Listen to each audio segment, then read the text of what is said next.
think initially we need to be aware that there's going to be the potential for significant flooding, and we're already seeing rising waterways in many parts of the Sunshine Coast.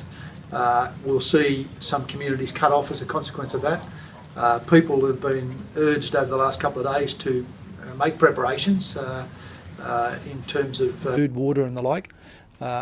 So hopefully they've done that. High winds are a potential issue for us, and that will be in the next phase. But certainly from the rainfall that is fallen, I mean, we've had over 200 millimetres in some areas, and that's likely to continue. So people need to take great caution.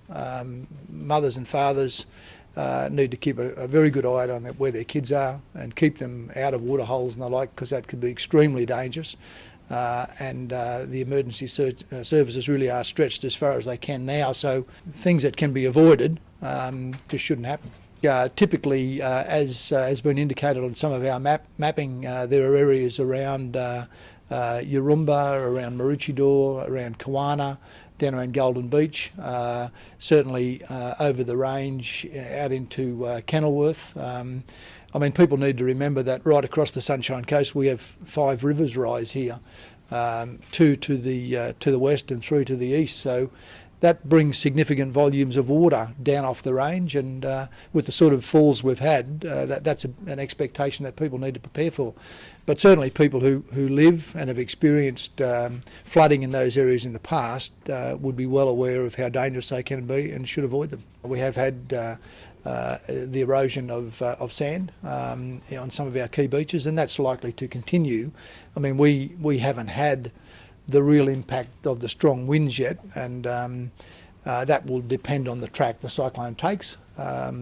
But again, I think there's an expectation we will continue to see that impact. And again, people should stay away from the beaches. All the beaches are closed. It's not the weather for it. Well, I think we'll add that up later on. I mean, there's not a lot we can do other than protect life and limb. That's our objective at this stage. I mean, the infrastructure can be replaced over time. Yes, it's a terrible tragedy and a waste of great resources, but at the end of the day, our responsibility has got to protect life and limb. I mean, I guess you can always draw similarities between different cyclone and weather events, and certainly Cyclone Oswald surprised many people by the intensity it retained whilst travelling over land. It travelled at a much slower rate. In fact, it stopped on at least one occasion, which was very significant on the Gladstone and Bundaberg community in particular. This cyclone is on a similar trajectory. It's a more powerful cyclone, so I think we need to take the advice of the Weather Bureau and the authorities around making sure we're battened down.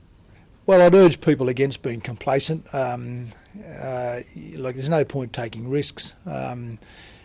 Being outdoors in events like this contribute to the potential that you will be injured or perhaps something worse.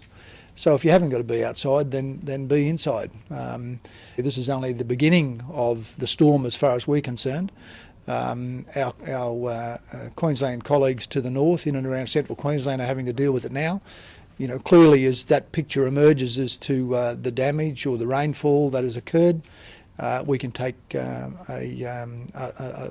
a line through that in terms of the impact it might have here.